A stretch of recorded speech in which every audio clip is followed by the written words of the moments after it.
പിതാവിന്റെയും പുത്രന്റെയും പരിശുദ്ധാത്മാവിന്റെയും നാമത്തിൽ തന്നെ ആമേൻ. കർത്താവേ, സ്വർഗ്ഗീയനായ പിതാവേ, അനുഗ്രഹിക്കുന്ന കർത്താവേ, അനുഗ്രഹിക്കപ്പെട്ട ശ്രേഷ്ഠമാകുന്ന വിശുദ്ധ ദിവസത്തിന്റെ പ്രഭാതത്തിലെ ശ്രദ്ധയ്ക്കായി ഞങ്ങളെ വാഴ്ത്തി സ്തുതിക്കുന്നു. ഒരു മാസത്തിന്റെ അവസാനം അയച്ചുകൊണ്ടിലേക്ക് പ്രവേശിക്കാതെ കൃപ നൽകിയേക്കായി സമർപ്പിച്ചു. ഞങ്ങൾ ലഭിച്ച ആത്മീയ കാര്യങ്ങൾക്കായി, അനുഗ്രഹങ്ങൾക്കായി, നന്മകൾക്കായി ഞങ്ങളെ വാഴ്ത്തുന്നു. സത്യത്തിന്റെ ആത്മാവിനെ ആരാധിപ്പാൻ ഞങ്ങളെ വിളിച്ച് കുട്ടിയ കൃപകൾക്കായി സ്തോത്രം. അങ്ങേ ആരാധിപ്പാൻ, അങ്ങേ സ്തുതിപ്പാൻ, അങ്ങേ മാറ്റപ്പെടുത്തുവാൻ, അങ്ങനെ തന്നെ സ്ഥലത്ത് കൂടി വരുവാൻ ഞങ്ങൾ അവസരം നൽകിയല്ലോ.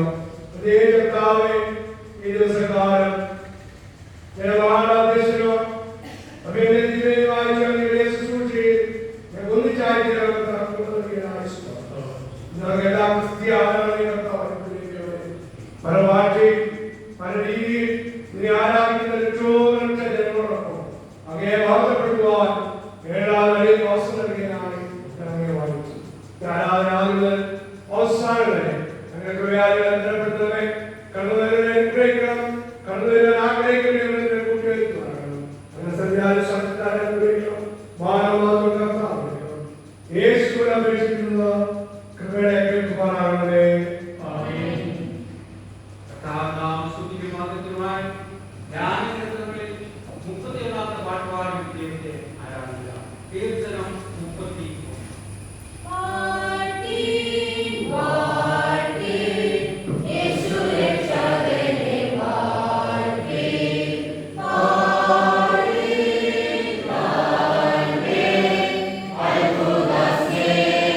Amen.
യഹോവ ഉണ്ടാക്കിയ ദിവസം ഇന്ന് നാം സന്തോഷിച്ച് ആനന്ദിക്കാം.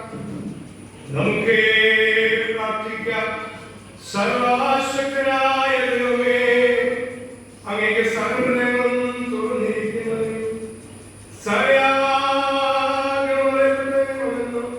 രഹസ്യങ്ങളും അറിവില്ലാത്തതുമാകുന്നല്ലോ. ഞങ്ങളെ പൂർണ്ണമായി സ്നേഹിപ്പാനും അങ്ങനെ വിശ്വയോഗ്യമായി മഹത്വപ്പെടുത്തുവാനും അങ്ങനെ വിശുദ്ധാത്മാവിന്റെ വിശ്വാസത്താൽ ഞങ്ങളുടെ കർത്താവായ യേശുക്രിസ്തു മൂലം വെളിപ്പാക്കേണമേ.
ദൈവകൃപ അനുഷ്ഠിക്കാം.